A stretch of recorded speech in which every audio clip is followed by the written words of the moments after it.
Bonsoir, chers amis internautes. Ce soir, c'est presque une date anniversaire. Mes invités sont bien connus et appréciés des amis de TVADP.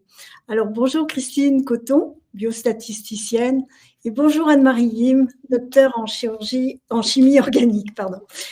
Christine est, bonsoir. Christine est l'auteur d'un livre incontournable, Vacciner, tout protéger, avec un point d'interrogation qui a son poids. Je vous le recommande, on en parlera plusieurs fois au long de l'émission. Et j'aimerais, avec cet ouvrage, vous allez pénétrer au cœur de la fraude. Mais pour commencer cette émission, j'aimerais que Christine nous rappelle comment a été découverte cette fraude des vaccins, la manipulation des bases de données et ce qu'au final, les citoyens ont reçu dans leurs injections. Et puis, Anne-Marie posera le problème des doses périmées qui n'ont pas été injectées. Où sont-elles?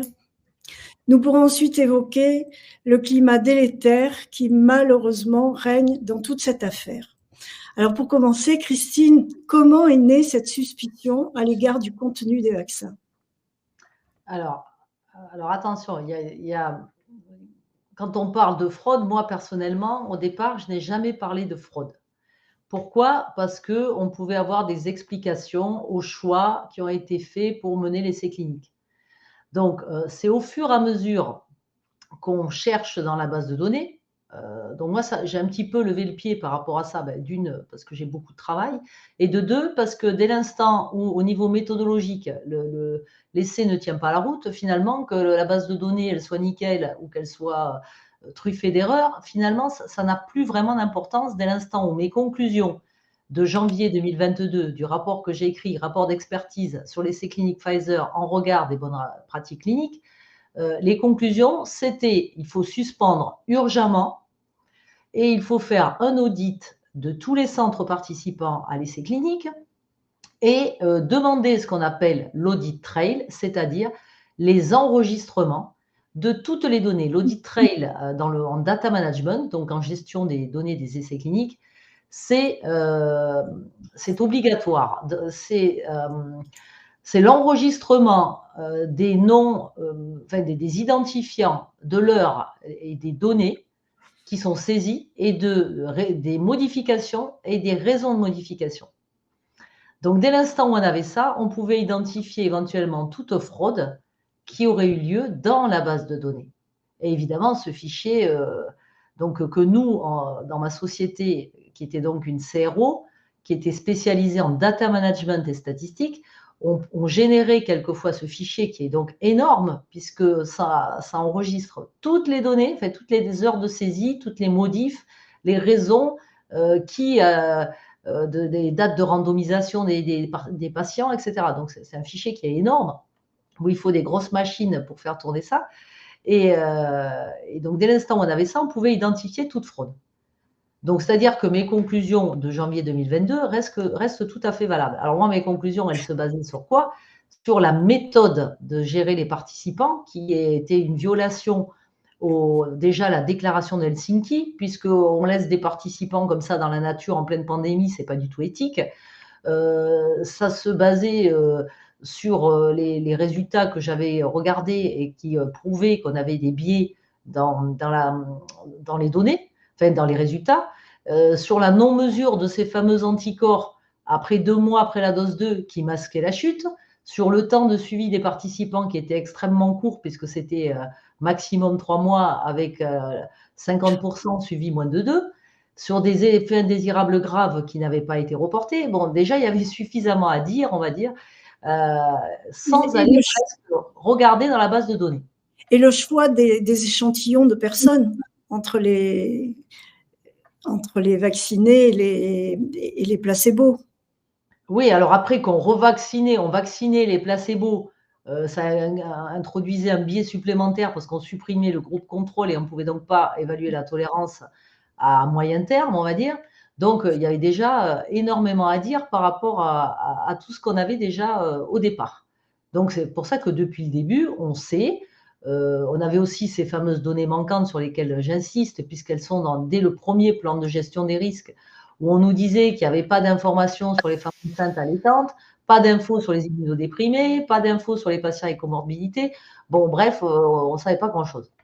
Donc, après, en cherchant dans la base de données, dès l'instant où elle a été rendue publique, là, on a pu faire des calculs. Alors, qu'est-ce que j'ai calculé il y a longtemps, déjà, il y a peut-être plus d'1 an, la fameuse sérologie antinucléocapside qui nous permettait de savoir combien de participants avaient eu le Covid pendant l'essai, qu'ils soient symptomatiques ou pas, ce qui ne correspondait pas au critère principal. Et la sérologie, pour le coup, c'était sur la base d'une prise de sang et pas sur des participants qui devaient téléphoner à ceux qui l'avaient recruté pour aller faire un test PCR, blablabla. Donc, c'était un critère, a priori, qui était beaucoup plus fiable, oui. dont les résultats n'ont jamais été publiés, alors qu'il est parfaitement dans le protocole de l'étude et que les résultats, ils ont forcément été fournis au laboratoire.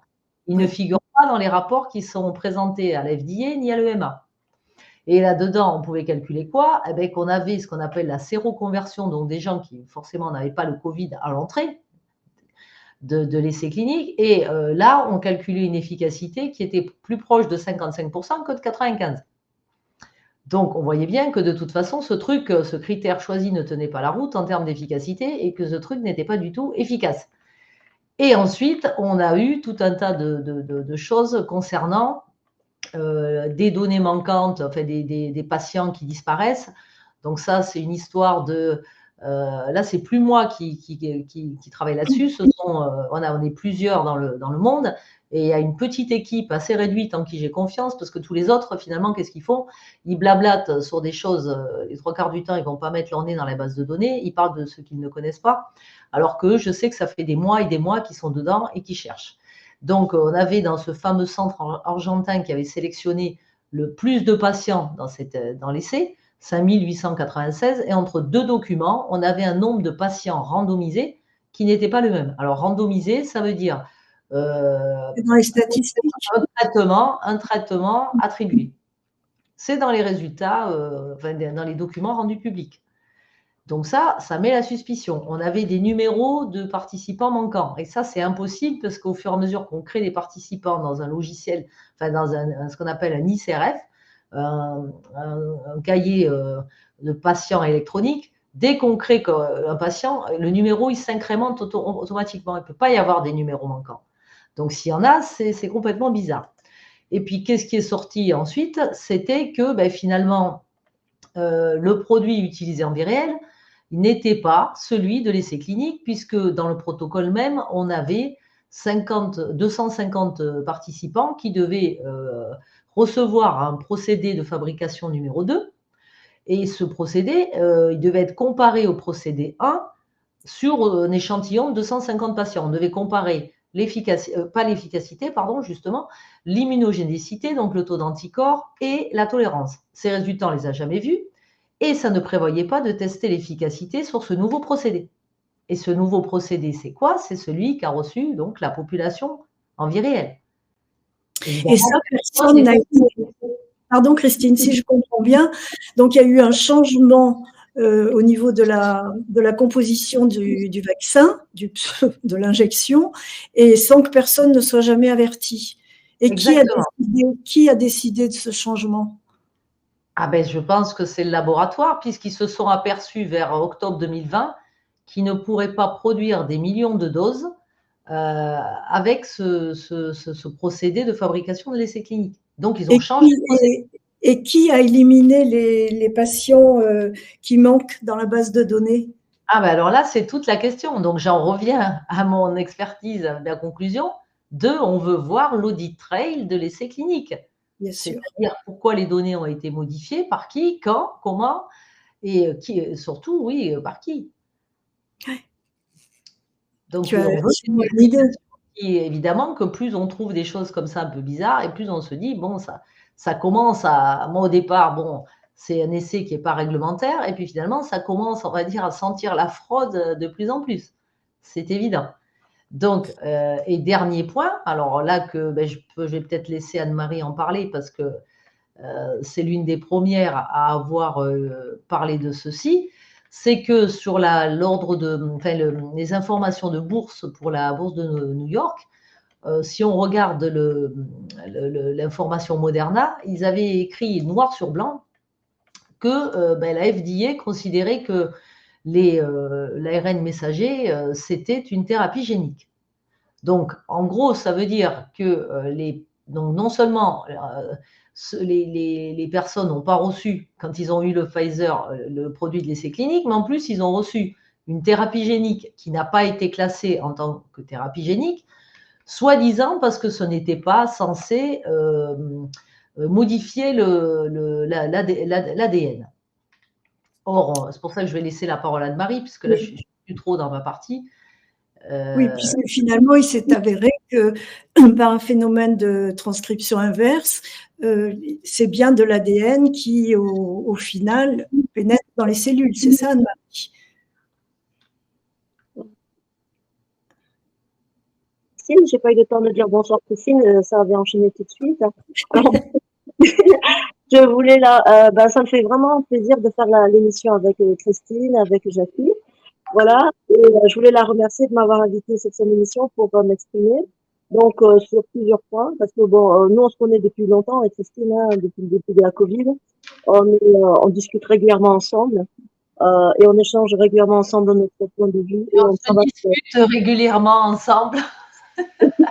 Et je fais quelquefois l'arbitre. Aussi, mais ça n'entame pas notre amitié.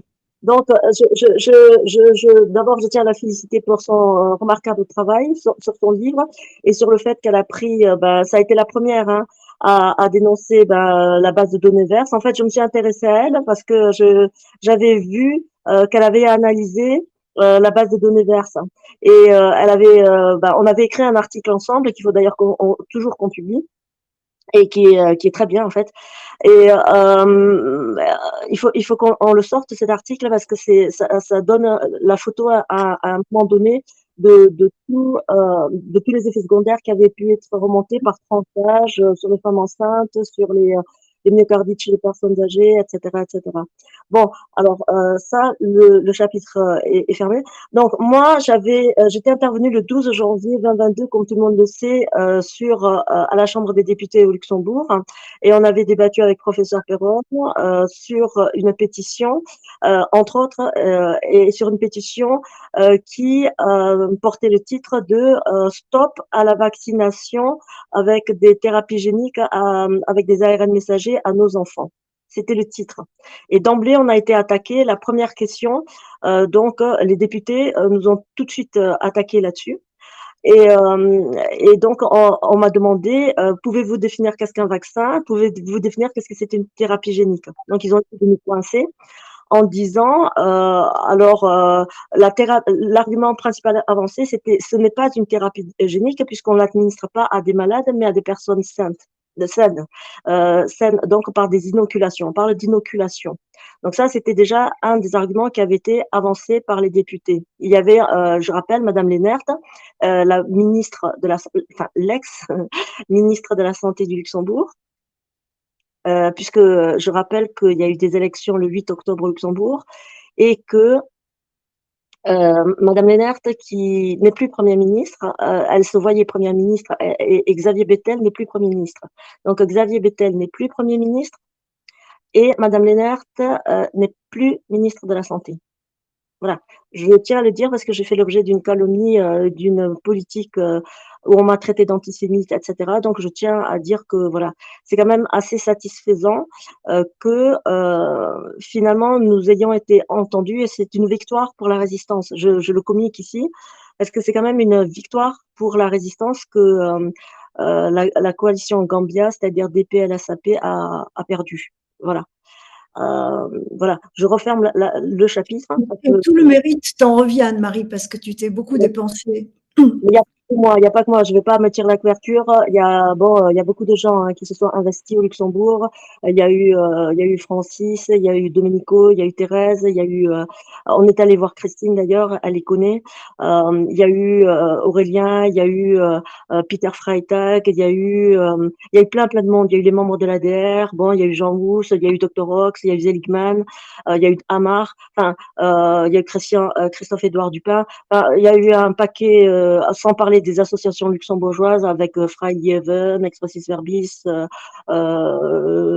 enfin, je veux dire, on s'est battu comme des lions, hein. Ici, on s'est battu vraiment, et on a fait reculer la vaccination obligatoire, hein. Donc le Luxembourg est le pays européen où il n'y a pas eu de vaccination obligatoire, et il y a eu une levée de toutes les restrictions dès le 11 mars, hein, 11 mars 2022. Donc, ouais, et on a bloqué aussi la vaccination obligatoire des plus de 50 ans aussi. Donc, je vous remercie. Si j'oublie des noms, ne m'en voulez pas. Je peux pas citer tout le monde, j'ai pas tout le monde en tête, mais voilà, j'ai cité des noms comme ça, et je rends hommage à leur combat et à leur engagement. Voilà. Ça, c'est pour fermer la parenthèse, c'est pour dire que voilà. Donc, on nous a demandé, mais pouvez-vous nous dire la définition de vaccin et pouvez-vous nous dire la définition d'une thérapie génique? Donc ça, on avait esquivé. Et puis le vaccin, il faut savoir qu'ils avaient, l'OMS avait modifié la définition du vaccin, hein, parce que le vaccin normalement c'était pour qui produisait des anticorps donc et qui protège. Et là, ils ont introduit une séquence de nucléotides, ARN ou ADN, qui produit une réponse immunitaire, donc la production d'anticorps. Donc, ça a été modifié pour pouvoir inclure ça dans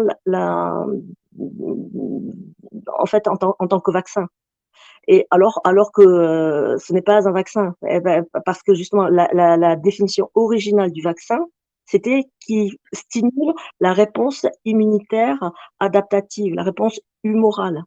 Donc, c'est-à-dire la production d'anticorps spécifiquement dirigés contre les antigènes de la spike par les lymphocytes B. Donc, c'est ça normalement ce qu'on attend d'un vaccin. Et à l'origine, les vaccins sont obtenus à partir d'un virus atténué.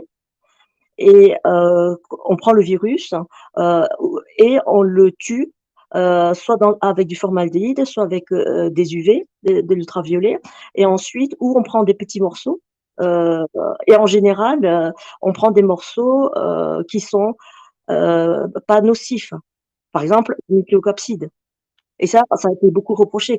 Pourquoi on a pris la spike, qui est l'antigène le plus, comment dire, pathogène, alors qu'on aurait pu prendre un morceau de la nucléocapside qui n'aurait pas eu tous les effets pathogènes sur les effets secondaires qu'on sait maintenant. Donc moi, j'étais tombée sur un document de Christian Vélo qui avait très bien expliqué ça, puisqu'il est généticien, et il avait produit un document justement qu'il a remis à Macron, hein, et ça a été passé à la trappe, où il expliquait bien que voilà, c'était le fait qu'on introduise une séquence d'ARN messager donc une séquence de nucléotides qui va forcer que l'être humain à produire une protéine spike virale qui n'est pas une protéine humaine. Donc c'est évident que c'est une transfection. C'est évident. Enfin, je veux dire, en fait, c'est là que le problème. Pour faire simple, hein, voilà, moi ce que j'en comprends, c'est qu'on a donc transformé des vaccinés d'usine à produire de la spike. Alors, il y a Hélène Banou. Le problème, c'est que cette spike attaque les propres anticorps naturels. Ben, c'est cette spike qui sont attaqués au fur et à mesure par la production de la spike. Donc, plus on est vacciné, plus on est malade. Oui, il y a plusieurs effets de cette spike, hein. Il y a eu des catégories. Tout le monde sait qu'il y a eu 9 pages d'effets secondaires. Je voulais juste préciser une chose, c'est que à ce moment-là, il y avait une classification. Et moi, j'étais allée chercher sur le site de l'EMA et aussi sur le dépôt des brevets. J'avais regardé quelle était la classification. Et en fait, ils avaient un code J, etc. Et ils le classifiaient. Alors, il y a eu cette polémique. Est-ce que c'est un vaccin ou est-ce que c'est un médicament ou est-ce que c'est une thérapie génique? Et il y avait eu cette classification. Et en fait, ils le considéraient pas vraiment comme un médicament, mais comme un vaccin. Et ça, pourquoi? Ça leur permettait d'échapper à certains tests. C'est-à-dire qu'un vaccin n'est pas soumis aux mêmes tests qu'un médicament. C'est-à-dire qu'il n'y aura pas de test de carcinogénicité, de mutagénèse, seront faits sur cette thérapie-là, alors qu'on aurait dû le faire. Ça a été repris, ça a été... Il y a Hélène Banoun qui a écrit un article remarquable sur ce sujet-là, où elle compare justement la réglementation en termes d'études précliniques et d'essais cliniques à faire pour les vaccins et pour justement les thérapies géniques. Donc, je vais vous le partager quand même parce que ça serait bien de le diffuser, même si c'est peut-être pas super simple.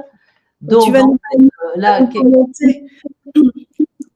qu'est-ce qu'il manque là finalement?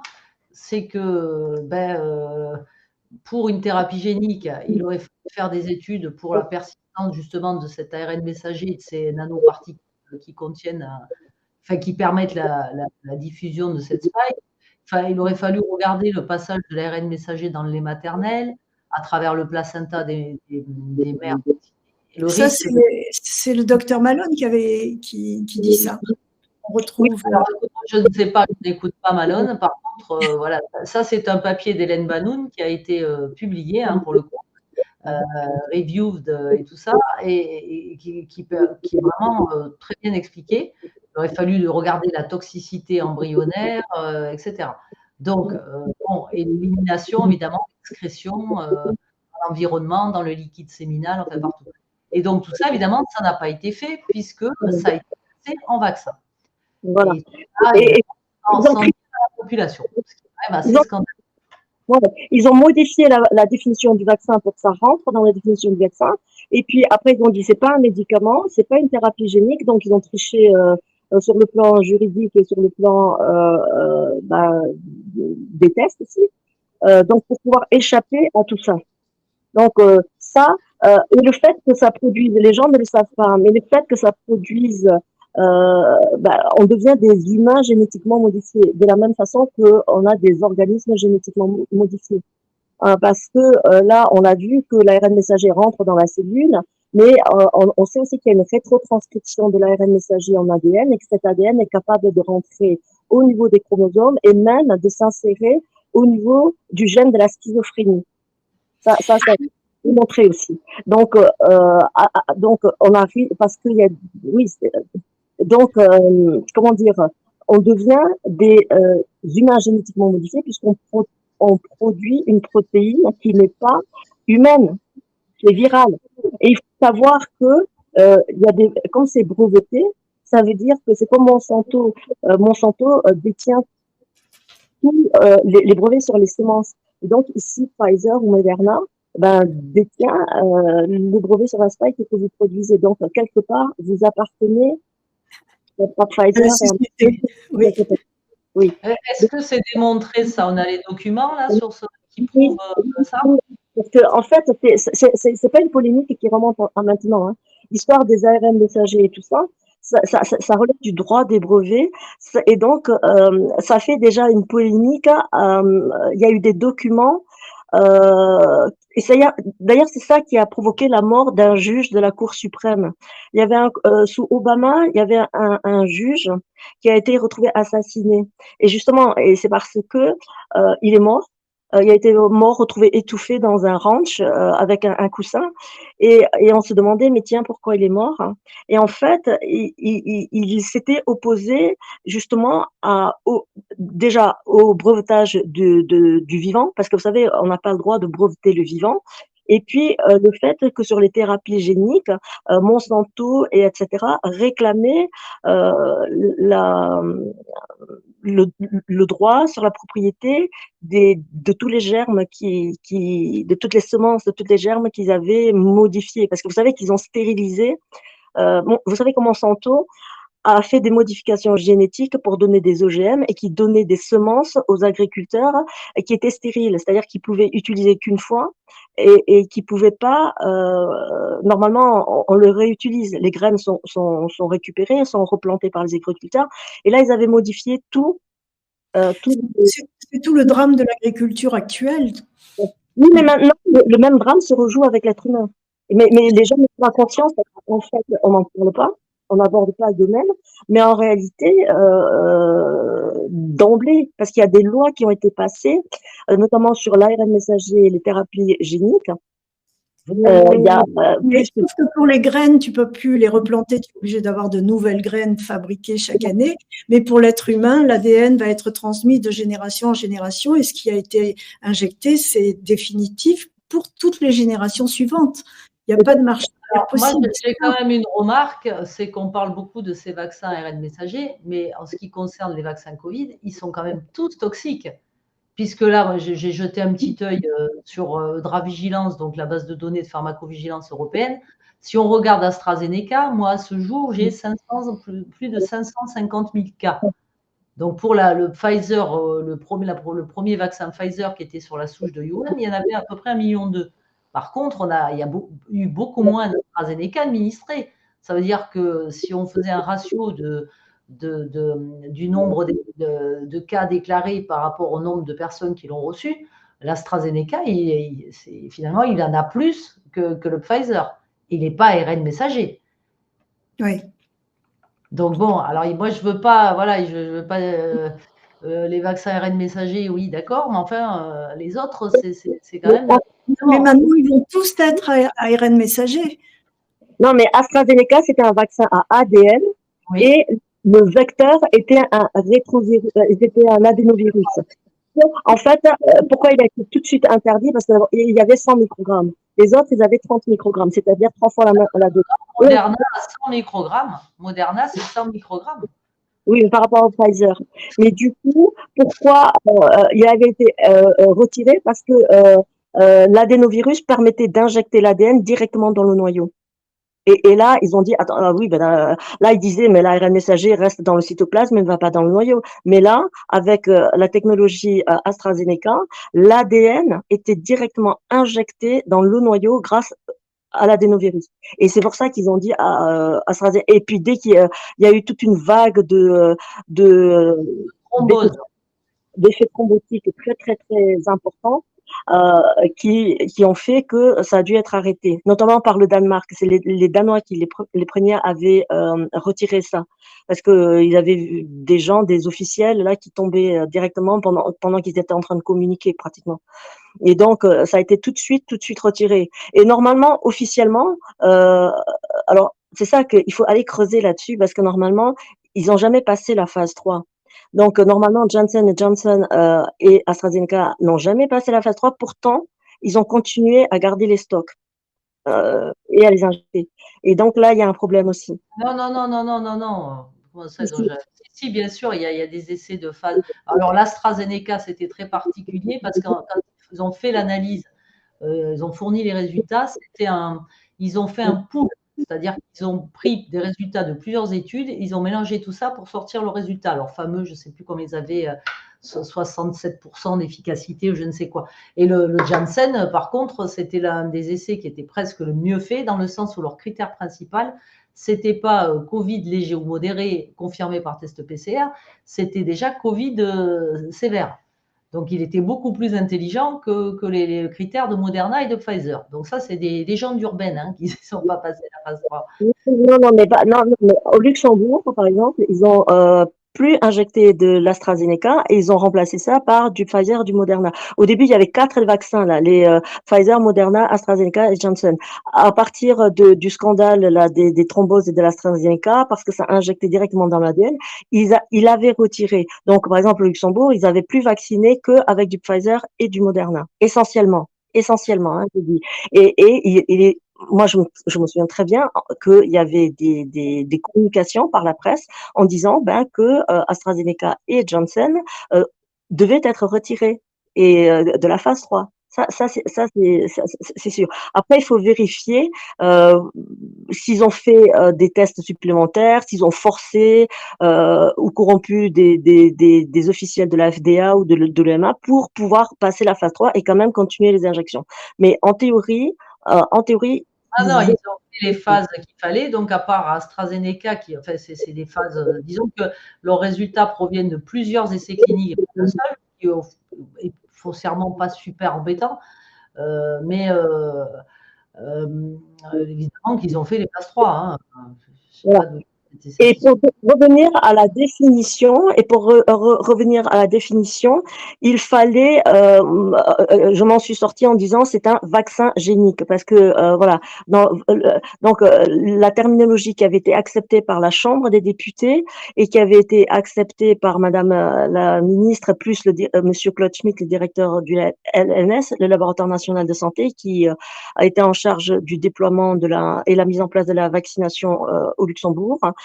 Donc, c'était que on pouvait qualifier ce produit de vaccin génique. Et ça, c'était accepté. Donc, on pouvait pas dire thérapie génique, mais on arrivait à dire vaccin génique. Et ça, c'est une terminologie qui a été acceptée. C'est plus logique parce que un vaccin, c'est pas une thérapie. Voilà, c'est parce qu'ils avaient sur des personnes saines et pas malades. Donc, il fallait répondre à cette question. Donc, moi, c'est ce que j'ai répondu. Voilà. Moi, c'est ce que j'avais répondu et ils ont dit, nous sommes d'accord avec votre réponse. Donc, voilà. Et qu'est-ce qu'il en est du problème des mélanges des vaccins avec les diluants qui sont pas délivrés, qui sont pas mélangés, c'est qui fait l'opération de mettre le diluant dans le vaccin original? Moi, j'ai travaillé avec Patrick. Voilà, j'ai travaillé avec Patrick Jolant sur son dernier livre, dilution dangereuse en toute immunité. Et donc, il m'avait envoyé le draft avant publication. Il m'a dit, tiens, regarde, dis-moi ce que tu en penses. Pourquoi il y a un code 6505 sur le diluant?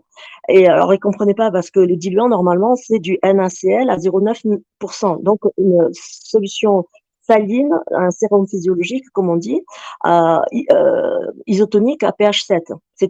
En clair, c'est de l'eau et du sel à 9 grammes pour 1 litre, pour faire clair et pour faire simple. Donc, il me dit pourquoi ça a un code 6505 qui est un code classé, qui classe les produits comme dangereux.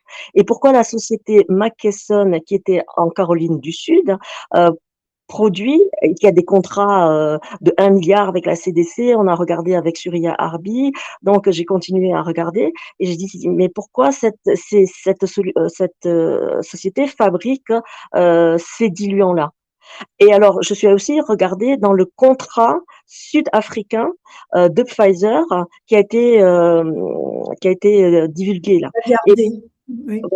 Et alors je regarde et là je vois pour administrer les vaccins, utiliser le diluant qui est livré en même temps que le vaccin. Point. N'utilisez pas d'autres diluants. Et là, stupéfaction. Parce qu'on se dit, c'est quand même bizarre.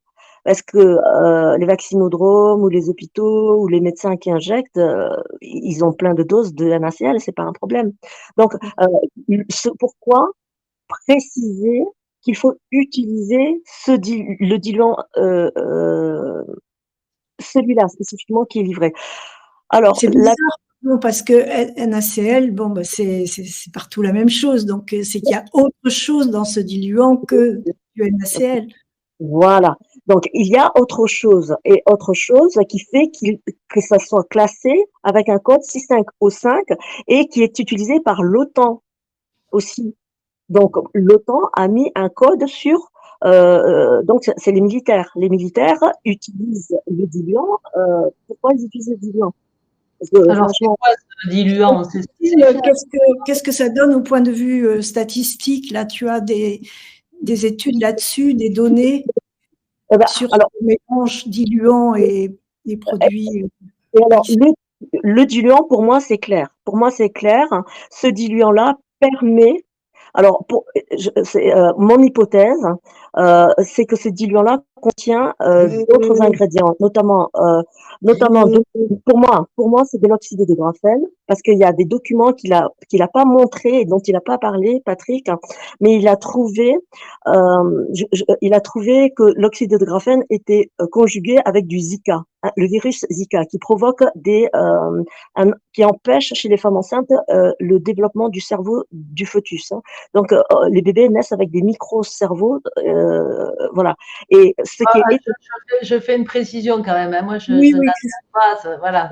Pour moi, c'est cette histoire de graphène. Je ne dis pas que c'est totalement impossible. Je dis que ça n'est pas prouvé, moi, de mon point de vue. D'accord. Tout le monde a droit à son opinion et moi, c'est pour ça qu'on a un débat contradictoire et c'est ça qui est intéressant. Mais il faut pas penser, je pense qu'il faut pas censurer la parole parce que sur les neuf Non, pages, ça va être étudié, ça. oui, Christine, moi, vous avez des expériences. j'ai passé 3 ans à lire des documents sur l'oxyde de Oui, graphène, des informations que personne n'a, que j'ai pas encore présentées, mais que je vais présenter. Et du coup, il faut savoir que sur les 9 pages des effets secondaires, quand Carlo Brusa m'a invité le 1er juin à la table ronde, le 20-22, en présence de une soixantaine de personnes, dont 30 avocats, et justement, donc un avocat qui venait d'Italie et qui essayait d'amener sur la preuve qu'il y avait de l'oxyde de graphène devant les tribunaux italiens. D'ailleurs, je tiens à préciser que depuis 2023, il y a un tribunal néerlandais qui a été saisi par un collectif de victimes sur justement la présence non divulguée d'oxyde de graphène dans les injections et les effets secondaires qui s'ensuivent. Donc, il y a un procès qui est en cours, qui a été déposé. Donc, moi, ce qui m'avait interpellée, c'était que dans il y avait 9 pages d'effets secondaires. Donc, je me suis amusée à lire jusqu'à Z les effets secondaires. Donc, thrombocytopénie, blablabla, par ordre alphabétique. J'arrive 9e page, Zika. Et là, ça m'intéresse. J'arrive 9e page, Zika. Je me dis, euh, quelle est la chance? Parce qu'on avait Jean-Claude Pérez, avec qui je suis en contact aussi, et professeur Montagnier. Ils avaient fait une étude sur les séquences, ils avaient comparé la séquence qui avait été délivrée, la séquence in silico, qui avait été délivrée par l'OMS, et ils avaient montré qu'il y avait des séquences de HIV, mais ils n'ont pas divulgué, et la presse n'a pas communiqué sur le fait qu'il y avait aussi des séquences de prions. Et puis, on sait qu'il y avait aussi, ça provoquait la malaria et la tuberculose. Donc, il y avait plusieurs séquences, voilà, dont on parlait. Et dans ces séquences-là, à aucun moment, on avait mentionné le Zika. Donc, du coup, moi, je me suis dit, tiens, pourquoi, euh, en effet secondaire, on retrouve du Zika? Et là, lorsque Patrick, ça c'était en 2021 ou 22, je me souviens plus quand est-ce qu'ils ont relâché le document. Et du coup, Patrick me montre ce document-là, et là, je vois séquence d'oxyde de graphène conjuguée avec du Zika. Et là, il y a quelque chose qui tilte en moi. J'ai dit ah. Et j'avais vu une émission aussi avec le docteur, comment il s'appelle, celui qui est mort là, Rachid Butan, qui était passé sur CNN. 3 jours après, il est mort. Il avait dit il y a 3 séquences inconnues, mais dont une, on est sûr, c'est le Marbourg ou l'Ebola. Ou le Zika. Et du coup, je fais la liaison et qui pourra être activé avec du 20 GHz. C'est-à-dire que on pourra, pour le moment, on est sur du 3 GHz. Donc, lorsqu'on pourra passer à du 20 GHz, on pourra activer les virus et les libérer. Et tout de suite, ça fait tilt dans ma tête. Je dis, ah, donc, ils ont réussi à esquiver les contrôles, parce que normalement, lorsqu'un fabricant produit, il doit faire un contrôle qualité, et lorsqu'il livre les produits, les laboratoires d'État, notamment les laboratoires de la NSM, en général, ils saisissent pas des laboratoires privés, mais c'est des laboratoires publics, d'où peut-être les douanes. Alors, je sais pas à qui, parce que normalement, les douanes ou le LNS, ou etc. Enfin, les laboratoires ont des capacités à faire des analyses chimiques, analytiques et chimiques, analytico-chimiques, comme on dit, en utilisant de l'HPLC, du Raman, des spectromètres de masse, bref, des appareils qui coûtent très très cher, hein, de l'ordre du million, que seuls les laboratoires d'État ont, ou même des microscopes électroniques, etc. Donc, ils ont des méthodes analytiques, d'accord, pour déterminer avec précision quel est le contenu des produits.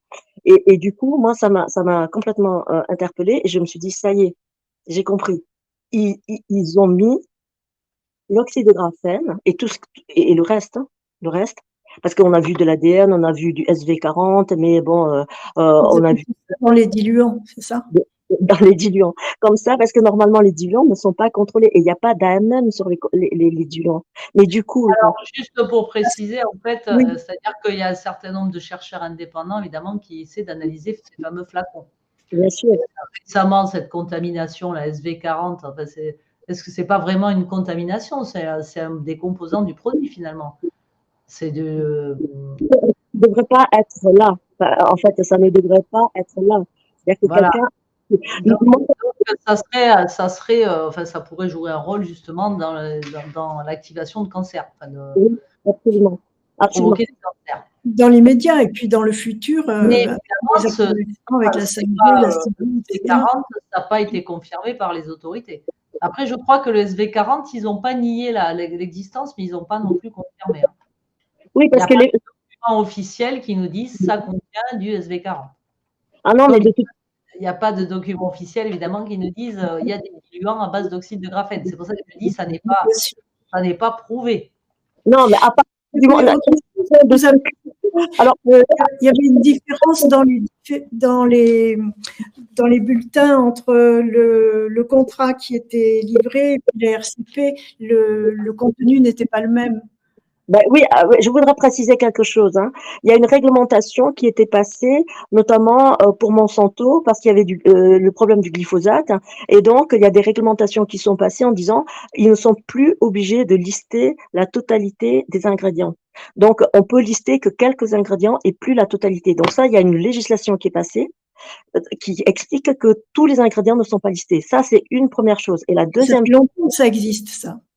Et la deuxième chose, c'est que s'il y a de l'oxyde de graphène et que c'est protégé par, puisque c'est une recherche militaire, hein, la DARPA, c'est une recherche militaire, voilà, donc payée par le DED, etc., les services secrets, donc tout le monde y est. Donc si c'est une recherche militaire, ils peuvent se retrancher derrière le secret défense et le secret de fabrication. Donc ça, c'est une deuxième réglementation. Donc voilà, donc c'est pas parce que c'est pas listé sur la fiche RCP que ça veut dire qu'il y en a pas. C'est ça que ça veut dire. Hein. C'est ça que ça veut dire. Donc moi je suis formelle là-dessus. Donc il y a moi je travaille avec beaucoup de scientifiques et je découvre des résultats qu'on communique pas forcément, mais que on a. Et donc avec Jacques Bauer, j'avais travaillé avec Jacques Bauer et on avait fait un marquage ADN-ARN. Moi, je lui avais dit, Jacques, voilà, on avait travaillé avec Francis Comagnin et Jacques, et alors ils ont dit, bon, qu'est-ce qu'il faut faire? Et j'ai dit, il faudrait peut-être faire un marquage ADN-ARN. Et c'est comme ça que Jacques avait dit, il y a de l'ADN, il y a de l'ARN. Et c'est pour ça que Kevin McKinnon a fait ensuite des travaux. On s'aide mutuellement. Chaque fois que quelqu'un trouve quelque chose et qu'on affirme quelque chose, il y a des travaux qui avancent encore et qui permettent encore d'aller plus loin. Et c'est ça qui est intéressant, c'est un peu on se passe la balle comme ça, tac, tac, tac, et on avance dans la compréhension de qu'est-ce que contiennent ces vaccins. Et ces vaccins contiennent, on le sait, hein, il y a des parasites, il y a des bactéries, il y a de l'ARN, il y a de l'ADN, il y a de l'oxyde de graphène, donc des tas de choses qui n'ont pas été divulguées. Et comment ils ont échappé au radar? Mais justement, en les mettant dans les diluants et en spécifiant qu'il fallait les conserver à une certaine température. Et c'est là où on vient sur la température de conservation et les dates de péremption. Parce que normalement, c'est bizarre parce que quand il y a un vaccin chez un pharmacien ou chez soi, quand on conserve, on nous dit de le garder entre 2 et 8 degrés dans son réfrigérateur. On dit de surtout pas congeler les vaccins et le vaccin anti-Covid est lui conservé à moins 90. Pardon, alors là, du coup, si je peux lire ce qui est dans le résumé des caractéristiques produits, parce que voilà, moi, je n'utilise que les documents officiels. C'est pour ça que dès l'instant où ça sort, on va dire des docs officiels, je dis, moi, je ne dis pas que c'est impossible. Je dis, moi, pour moi, ce n'est pas démontré. Donc, qu'est-ce qu'on a écrit dans le RCP quand même? Alors, attendez, je vais le reprendre, je vais vous le lire. Donc, résumé des caractéristiques produits, qui est donc ce document dont c'est pas mal commenté à Minum-Lille, hein, le pharmacien évidemment, qu'ils ont donc mis dehors pour étant beaucoup trop compétent pour le niveau actuellement demandé. Donc, qu'est-ce qu'on nous dit? Flacon congelé, on peut le garder 9 mois en cas de conservation entre moins 90 et moins 60. Au cours des 9 mois, les flacons non ouverts peuvent être conservés et transportés entre moins 25 et moins 15. Alors, pendant une période de 2 semaines, on peut éventuellement les passer à moins 25, moins 15, et après, on peut les replacer à moins 90, moins 60. Donc là, déjà, la chaîne du froid, on se demande comment c'est possible. Après, du coup, dès l'instant où on l'a décongelé, il peut être conservé entre 2 et 8 degrés, mais que pendant 3 heures. Alors, entre un mois, entre 2 et 8 degrés, alors ça, c'est les flacons congelés. Si le flacon il est décongelé, un mois entre 2 et 8 degrés dans la limite des 9 mois de conservation. Et dès l'instant où, là où on l'a, enfin, qu'on l'a ouvert pour l'utiliser, il peut être conservé maximum 2 heures à des températures allant jusqu'à 30 degrés. Donc le truc, il ne crève pas, on va dire, il est nickel, entre moins 90 et plus 30. Bon, ben, qu'est-ce qu'il arrive aux patients qui sont infectés avec ces produits qui ont été décongelés, réchauffés, recongelés? Qu'est-ce qui se passe? D'abord, moi j'ai regardé le contrat, on en a parlé avec Christine, et sur le contrat sud-africain qui a été divulgué récemment par la Cour sud-africaine, justement, il n'y a pas les mêmes informations. Donc les informations sur le contrat, c'est intéressant, c'est marqué noir sur blanc, ça prend 2 lignes hein, à la page, à la fin du contrat, donc dans les appendices. Il y a marqué le vaccin est valable 6 mois à moins 80 degrés et 5 jours une fois dilué à 4 degrés.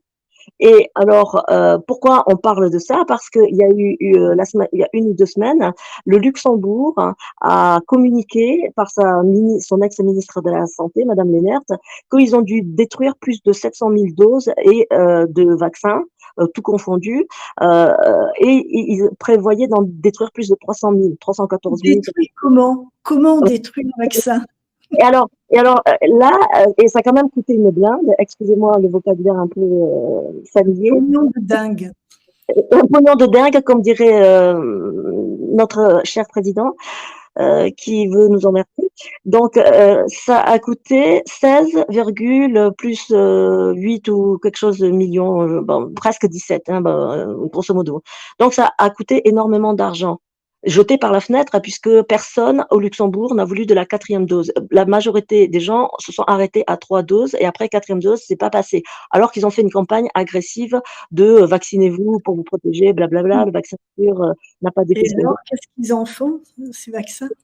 Alors, normalement, dans la procédure de comment dire destruction des vaccins périmés, il y a marqué noir sur blanc sur le contrat parce que et c'est chaque pays qui doit se charger des doses périmées.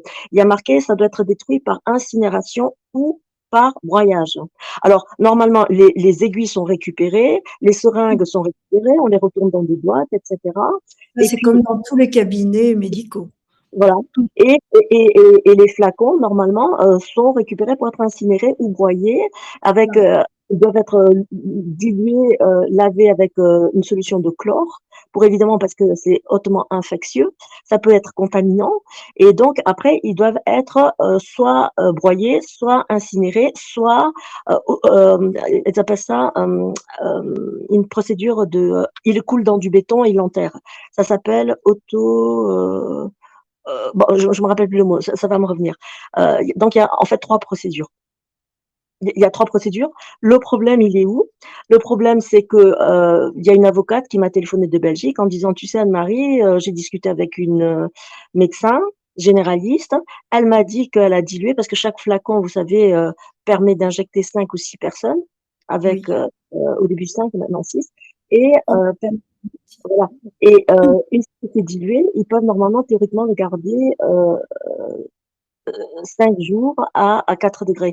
Sauf que elle a dit j'en avais et qu'est-ce que j'ai fait? Je l'ai mis dans les toilettes. Bon, ok.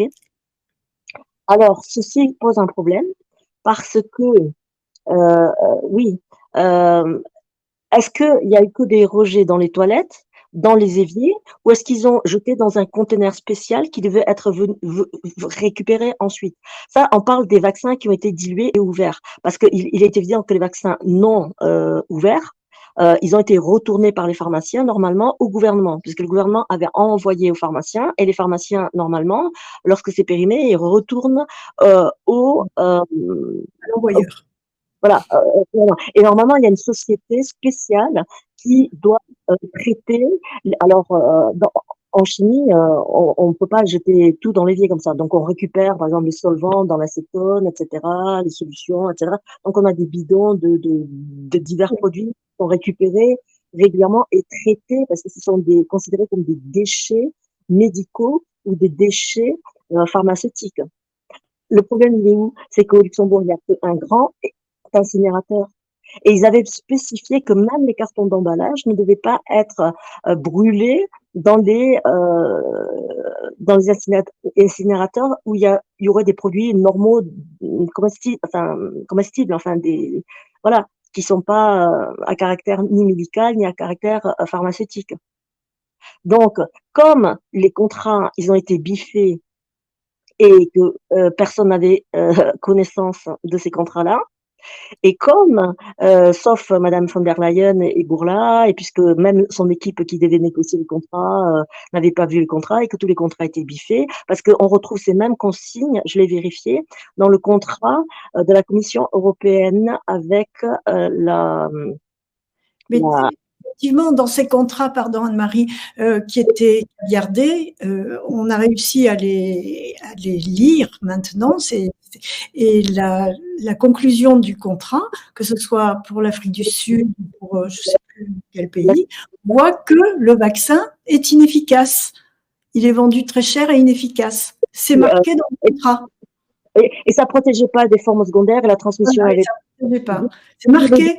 Non, c'est pas ça qu'ils disent exactement. Ils disent qu'en fait, ils ne savent pas exactement la tolérance, ils ne savent pas exactement l'efficacité, mais ils ne disent pas c'est inefficace. Oui, alors, mais dans le contrat. C'est mon côté méridional qui a exagéré. Voilà. Oui. Qui ça? Mais alors, moi je veux revenir parce que ne nous égarons pas sur les effets secondaires. Concentrons-nous sur les diluants parce que on s'intéresse à qu'est-ce qu'il y a dans les diluants, pourquoi les contrats doivent être détruits, les doses doivent être détruites, comment elles ont été détruites. Et à mon avis, beaucoup de gens, une fois que ça a été dilué, enfin, je pense qu'ils ont balancé dans les éviers ou dans les toilettes, donc dans les eaux noires, dans les eaux grises, et donc ça pose le problème du traitement par les stations d'épuration qui ne sont pas équipées pour traiter des nanotechnologies, par exemple. Mais bon, à supposer ARN, ADN, etc., si on met du chlore, de l'UV, etc., ça passe. Mais s'il y a des nanotechnologies, eh bien, on en retrouvera dans l'eau du robinet. Donc là, il faut demander à tous nos gouvernements à la NSM, à la HAS, à l'EMA, à la FDA. Il faut dire, les gars, est-ce que vous avez communiqué, vous avez fait un petit protocole, un petit dépliant que vous avez remis là aux médecins, aux pharmaciens, en leur disant comment traiter les flacons ouverts dilués. Parce que ça serait intéressant d'avoir la réponse. Donc moi, je n'accuse personne, je dis rien du tout. On pose des questions. Nous posons des questions.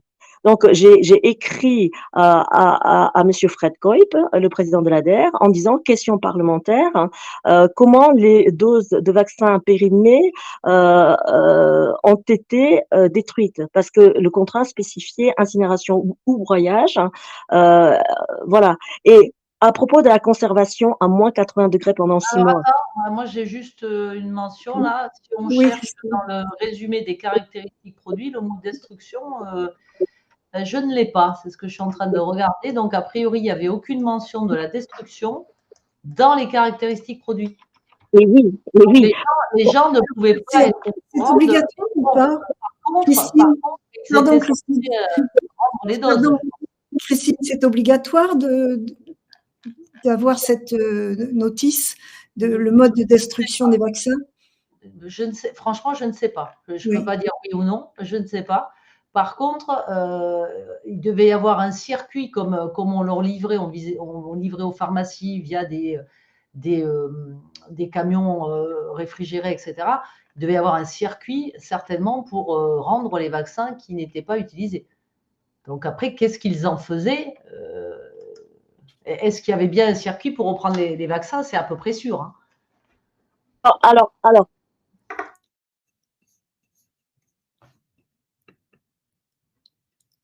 Anne-Marie, tu n'as pas ton micro.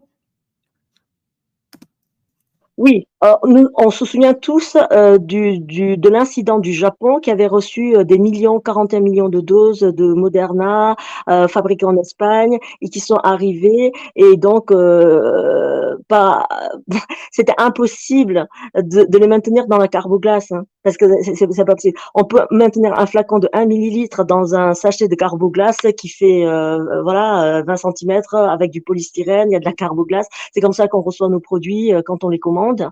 Mais envoyer ça à travers des belugas, parce que c'est, vous savez, les belugas, ils ont ce sont les avions spéciaux là ont bulle. oui là, qui ont une partie spéciale justement pour transporter les produits pharmaceutiques. Parce que vous savez, les produits pharmaceutiques, ils ont des réglementations, etc. On peut pas les transporter comme ça. On peut pas, ils doivent être. Et là, la spécification, c'était à moins 80 degrés. Donc, ils sont arrivés et ils ont vu qu'il y avait quelque chose de problématique. Ils ont analysé et là, ils ont trouvé des métaux lourds. Ils ont dit, oui, c'est parce que l'ARN messager, il est instable à moins 80 degrés. Mais ça tient pas la route, ça.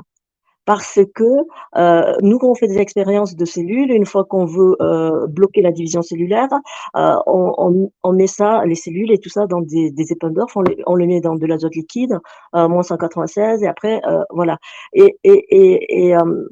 Pourquoi le moins 80 degrés? Pour moi, c'est parce que comme ils ont mis des bactéries et des virus, les bactéries notamment prolifèrent. Et c'est ça ça peut provoquer des particules noires qui peuvent attirer l'attention au visuel et en disant mais qu'est-ce que c'est ça? Et quand on analyse, on trouve qu'il y a d'autres choses.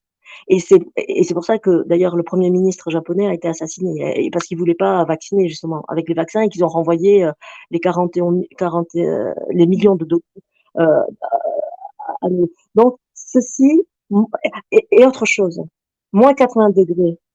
Mais est-ce que les pharmacies C'est ce que avaient, je me demandais. parce qu'en Afrique, on sait que Thermo Fisher avait vendu des frigos spéciaux pour. Non, mais en France aussi, on avait acheté des frigos spéciaux qui conservaient à moins 80 degrés. Et, Oui, est-ce que aussi des Thermo Fisher. Mais les pharmacies, elles n'avaient pas besoin de conserver à moins de 80 degrés puisqu'elles étaient censées quasiment écouler dans la journée ce qu'on leur livrait via camion réfrigéré. Et il y avait même des sondes, parce que moi je me suis renseignée sur ce sujet auprès de pharmaciens, il y avait même des sondes dans les espèces de containers qui étaient censés conserver les produits le plus froid possible. Oui, donc, dès l'instant la rupture, on peut les conserver jusqu'à 2 semaines. Oui, on peut le conserver plusieurs jours à entre 2 et 8 degrés. C'est pas un souci. Les pharmaciens ou les docteurs, évidemment, n'avaient pas des équipements à moins 80 degrés. Ça doit coûter un bras, les super congélos. D'ailleurs, on ne sait pas ce qu'ils sont devenus. On n'a plus jamais entendu parler de cette histoire de congélos.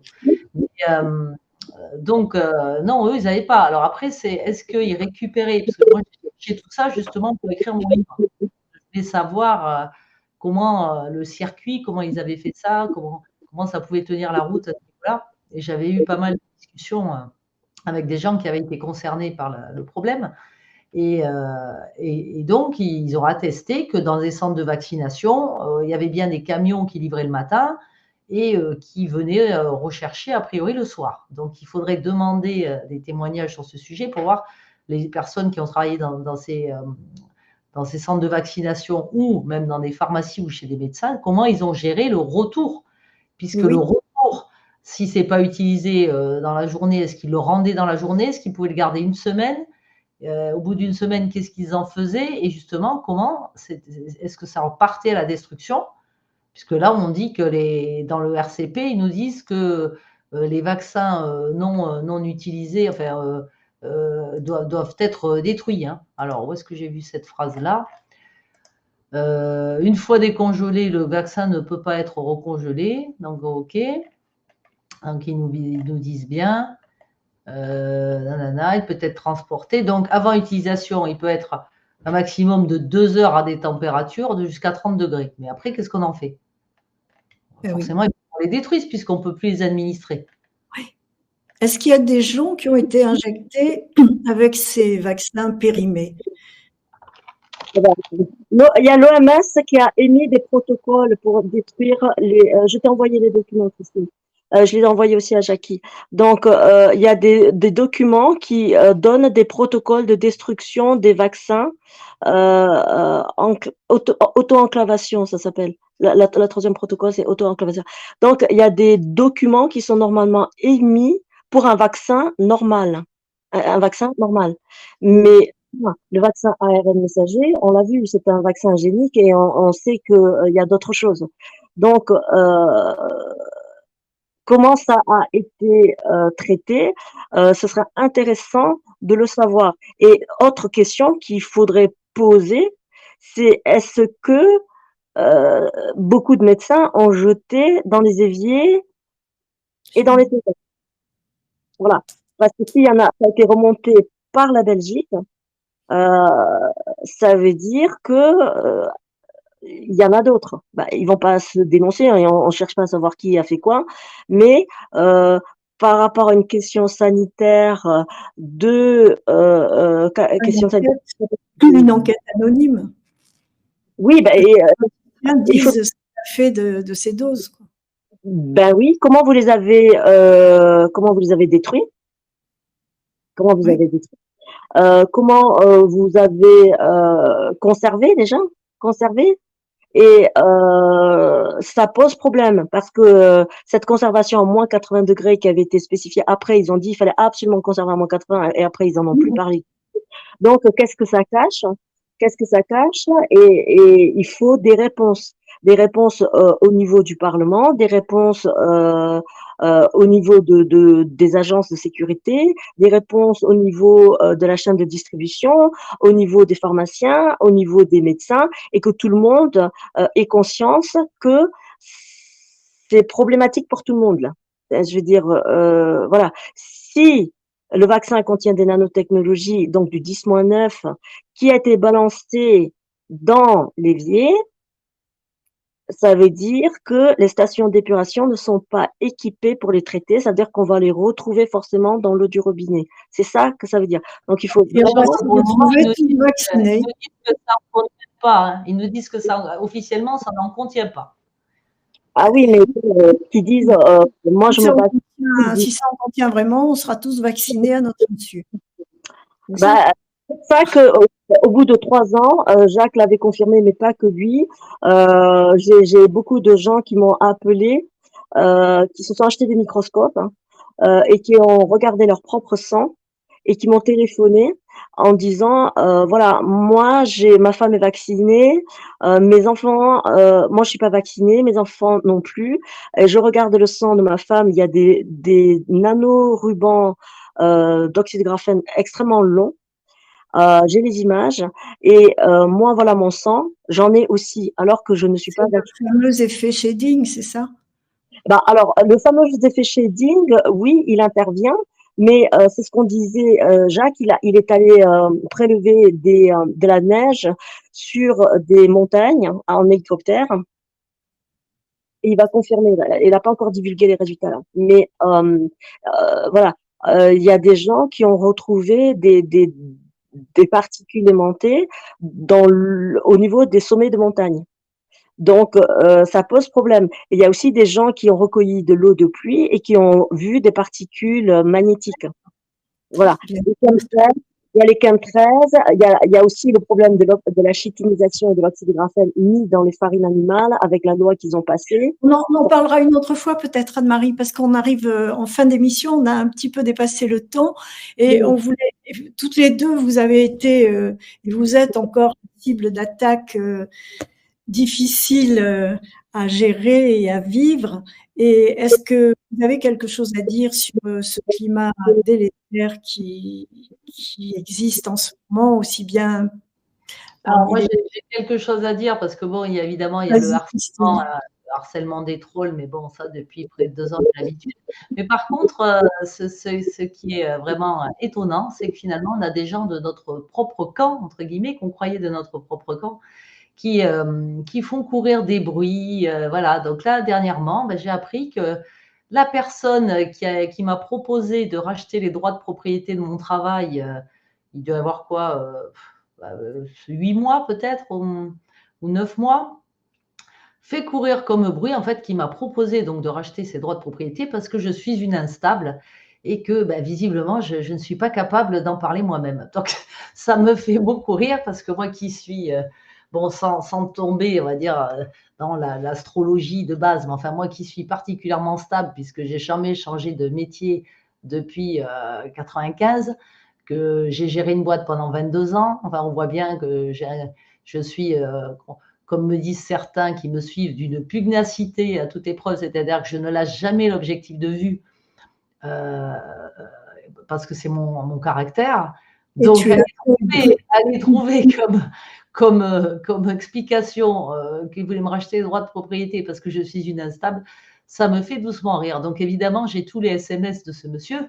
Il faut y penser quand même, hein, c'est débile. Oui, non, surtout à mon sujet, quoi, je veux dire.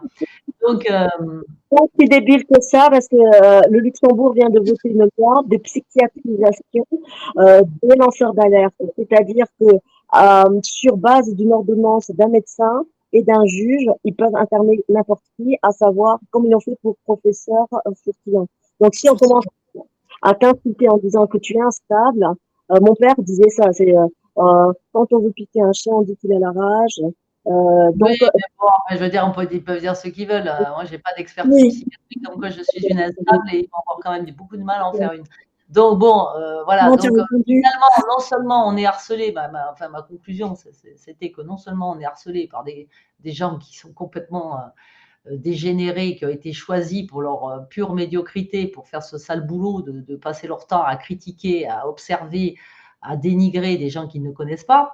Mais en plus, dans soi-disant notre propre camp, on a carrément des gens soit qui ne relaient jamais ce qu'on fait pour évidemment ne pas nous faire trop de publicité, et on a ceux qui nous dénigrent carrément et qui nous savonnent la planche par derrière pour que on ne soit pas trop invité dans des endroits où enfin, toujours la même idée finalement, hein, ça fait que y a pas tellement de gens qui entendent parler de notre travail. C'est pour ça que j'ai écrit ce livre, parce que c'est l'un des rares moyens. TVADP, vous êtes chez vous, mesdames. Parce que c'est hyper important, parce que c'est facile de diffuser l'information quand on montre aux gens, d'ailleurs certains ont fait la photocopie de la couverture. J'ai autorisé à reproduire certains témoignages et ils amènent ça à leur mairie, ils mettent ça dans les boîtes à livres. Certains ont affiché la couverture sur leur voiture. Donc, bon, c'est comme ça, en fait, petit à petit. Moi, je le dis depuis le début, moi qui suis profondément, on va dire, du peuple, hein,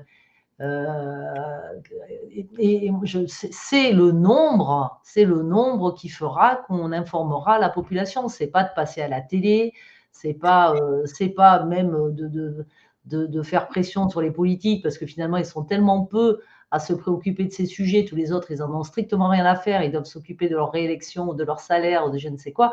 C'est vraiment le nombre qui fera qu'on informera les gens. Donc à ceux qui ont lu ce bouquin, prêtez-le. Ceux qui n'ont pas lu, débrouillez-vous pour le lire d'une façon ou pour une autre, pour pouvoir en parler, parce que dedans, il n'y a que des sources hyper documentées et il n'y a strictement rien, il n'y a pas une once de complotisme dans ce livre. Donc, à part quelques demeurés qui ont encore que 2 mots de vocabulaire, anti-vax et complotistes, personne ne peut trouver ce livre comme étant complotiste. Donc, et puis, on a les témoignages des participants, des victimes, dedans. Et c'est très important, parce que certains peuvent se reconnaître en lisant ces témoignages aussi, dans votre entourage. Et donc, justement, je vais faire un petit coucou à ma petite Sonia, que j'aime beaucoup, et qui ne va pas bien du tout cette semaine, comme c'est assez souvent. Et voilà, Sonia, je sais que tu vas regarder l'émission. Je te fais un gros bisou et je te fais une petite dédicace. Accroche-toi et on espère qu'il y aura des jours meilleurs. Merci Christine pour ces précisions, et puis merci de faire témoigner tous les gens que tu as interviewés. C'est vraiment très parlant et poignant. Merci à toutes les deux pour votre courage et merci d'avoir participé à l'émission. Vous êtes les bienvenus à chaque fois que vous avez de nouvelles informations à nous communiquer. Est-ce que je peux parler moi? Je crois que l'émission est terminée, Anne-Marie.